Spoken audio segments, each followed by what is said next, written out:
हम कौन सी रियासत पढ़ रहे हैं पिछले कुछ दिनों से? मेवाड़। मेवाड़ रियासत में कौन सा वंश पढ़ रहे हैं हम? गुहिल। राजा कौन सा पढ़ रहे हैं? भीम सिंह। और भीम सिंह की बेटी है, उसका नाम है कृष्णा कुमारी। ठीक है, ध्यान रहेगी बात। मेवाड़ का गुहिल डायनेस्टी का किंग है भीम सिंह, और उसकी डॉटर है, उसका नाम है कृष्णा कुमारी। इधर पास में एक रियासत और पड़ती है मारवाड़। मारवाड़ में राठौड़ डायनेस्टी है। राठौड़ डायनेस्टी का जो राजा है उसका नाम भी भीम सिंह है। मतलब मेवाड़ का राजा भी भीम सिंह है और मारवाड़ का राजा भीम सिंह है। बस वो राठौड़ डायनेस्टी का है, ये गुहिल डायनेस्टी का है। मेवाड़ वाले गुहिल डायनेस्टी के किंग भीम सिंह ने अपनी डॉटर कृष्णा कुमारी की सगाई, एंगेजमेंट इस भीम सिंह के साथ में की कि भाई भीम सिंह के साथ में हम शादी करेंगे, सगाई कर दी गई। लेकिन देवयोग से भाग्य को यही मंजूर था कि शादी से पहले ही सगाई हुई थी, इस भीम सिंह की डेथ हो गई, इस भीम सिंह की मृत्यु हो जाती। तो यहां पे भीम सिंह के बाद भीम सिंह का छोटा भाई बना मान सिंह, भाई था इसका, ये राजा बना। इधर जब उसकी डेथ हो गई तो मेवाड़ वालों ने सोचा यार राजकुमारी की सगाई की थी मारवाड़ और राजा की तो डेथ हो गई, अब क्या किया जाए? तो पास में एक बड़ी रियासत और पड़ती थी जयपुर। जयपुर का दो या आमेर का दो इसको। और यहां पे डायनेस्टी हुआ करती थी कछवाहा, और कछवाहा डायनेस्टी का यहां जो राजा था उसका नाम था जगत सिंह सेकंड। वो नहीं मेवाड़ वाला जगत सिंह सेकंड नहीं, अलग से कछवाहा डायनेस्टी का जयपुर का जगत सिंह सेकंड है। और इन्होंने इसके साथ सगाई कर दी। तो आपको नहीं समझ में आया तो इसे फर्स्ट सेकंड कर लो बोले। पहले सगाई उसके साथ हुई थी, वो मर गया, तो दूसरी सगाई इसके साथ जब सगाई हुई तो लोगों ने इस मान सिंह को भड़का दिया किसी ने कि यार कृष्णा कुमारी की सगाई तो पहले तुम्हारी मारवाड़ हुई थी और अब तुम्हारे मारवाड़ में से हटा के उसकी आमेर कर दी, तुम्हारी बेइज्जती है। जो लड़की तुम्हारे घर आने वाली थी अब वो जयपुर वालों के घर जाएगी। और मान सिंह ने उदयपुर वालों को कहा नहीं, तुम तुम्हारी लड़की की सगाई है वो जयपुर नहीं कर सकते, तुमको सगाई तो जोधपुर ही करनी पड़ेगी। उन्होंने कहा यार दिमाग खराब हो गया, हमने तेरे भैया के साथ की थी, तेरे भैया मर गया, अब उसने कहा भैया भले मर गए, मुझे नहीं पता, पर सगाई तो ये जोधपुर करनी पड़ेगी आपको। उन्होंने कहा हमने तो जयपुर कर दी, अब जयपुर वालों से देख लो, यदि तुमसे मामला सुलझे तो आपस के अंदर को सलटा लो, बाकी हमने तो वहां पर कर दी। इसलिए अब जयपुर और जोधपुर के बीच में ठन गई। मान सिंह ने जगत सिंह को कहा कि तू सगाई तोड़ दे। कृष्णा कुमारी सुंदर थी, जगत सिंह सगाई तोड़ने के लिए तैयार नहीं, तो आपस में ये भिड़ गए। राजकुमारी उदयपुर की, कृष्णा कुमारी, लड़ कौन पड़े? जयपुर और जोधपुर वाले। इनके बीच में लड़ाई हुई, जयपुर और जोधपुर वालों के बीच में। बहुत फेमस है युद्ध, गिंगोली का युद्ध। गिंगोली का युद्ध हुआ नागौर के अंदर, जगह पड़ती है पर्वतसर के पास, तो इसको पर्वतसर का युद्ध भी कहते हैं।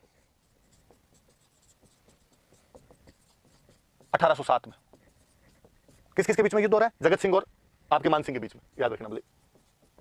जयपुर वाला जगत सिंह सेकंड वर्सेस मान सिंह।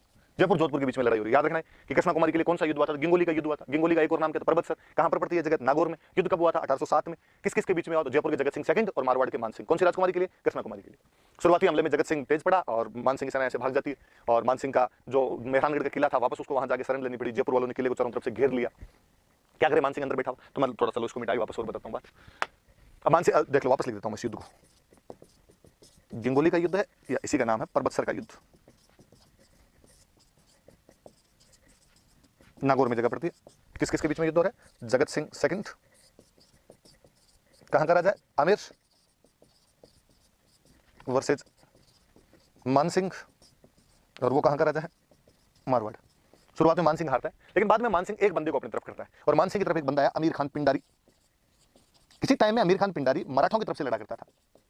मराठों की तरफ से लड़ने वाला उनका एक सेनापति था, लेकिन धीरे धीरे शक्तिशाली हो गया, अपने दम पर स्टार्टअप भी शुरू कर लिया था भाई ने, और अपने दम पर ही लड़ाई दंगे इधर उधर करना शुरू हो गया था। 2-1 हजार की फौज लिए इधर उधर भटकता रहता, जो कोई पैसे देता उसकी तरफ से लड़ लिया करता था। मान सिंह ने कहा यार तू मेरी तरफ से लड़ ले, इसने कहा ठीक। ये मान सिंह की तरफ गया, इसने जयपुर के गांव लूटने शुरू किए। तो जगत सिंह तो वहां से अपना जो घेरा डाला हुआ था, मेहरानगढ़ के किले को घेर रखा था, जोधपुर घेर रखा था, वापस अपने जयपुर आ गया। और अब मान सिंह ने अमीर खान पिंडारी को कहा मैं तेरे को पैसे और दूंगा, तू तो अब मेवाड़ वालों को जाके कहे कि तुम यदि तुम्हारी राजकुमारी को मार दो तब तो ठीक है, वरना शादी तो इससे मैं ही करूंगा। तो कहते अमीर खान पिंडारी वहां गया, इस भीम सिंह के पास में गया, मेवाड़ वाले के, और एक बंदा और था बीच में, अजीत सिंह चुंडावत, मेवाड़ वालों का एक बंदा था,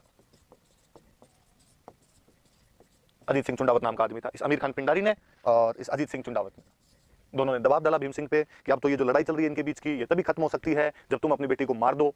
पिता तो अपनी पुत्र को कैसे मारे, पर ऐसी कहानियां हैं कि उस बेटी को जब पता चला कि मेरी वजह से ये सब हो रहा है, उस लड़की ने जहर ले लिया था, जहर पी लिया था। अब भले दे दिया हो, भले उसने ले लिया हो, पर वो बेचारी तो मर गई थी। 21 जुलाई को बाद में 21 जुलाई को कृष्णा कुमारी बाद में जहर ले लेती है और कृष्णा कुमारी की मृत्यु हो जाती है बाद में। और जैसे कृष्णा कुमारी की मृत्यु हुई, इन मंगतों को पता चला, जगत सिंह और मान सिंह, कृष्णा कुमारी मर गई, इन्होंने अपनी लड़ाइयां खत्म कर दी। उल्टा बाद में इन्होंने एक दूसरे के यहाँ पे शादियां और कर ली थी। तो ये वो कलंकित डब्बा है कहीं ना कहीं एक, कि किस प्रकार राजाओं ने आपसी अपनी कुंठा के अंदर एक राजकुमारी की जान ले ली थी, और कैसे मेवाड़ वाले उस राजकुमारी की जान लेने के लिए बेबस मजबूर हो गए थे। और ये बापा रावल के वंशजों का मोरल डिक्लाइन था। अब शायद भगवान भी उनका साथ नहीं दे रहा था, कि कभी मेवाड़ वालों के राज चिन्ह में लिखा हुआ था कि जो दृढ़ रखे धर्म को तिही रखे करतार, जो अपने कर्तव्य का पालन करते हैं भगवान उनका साथ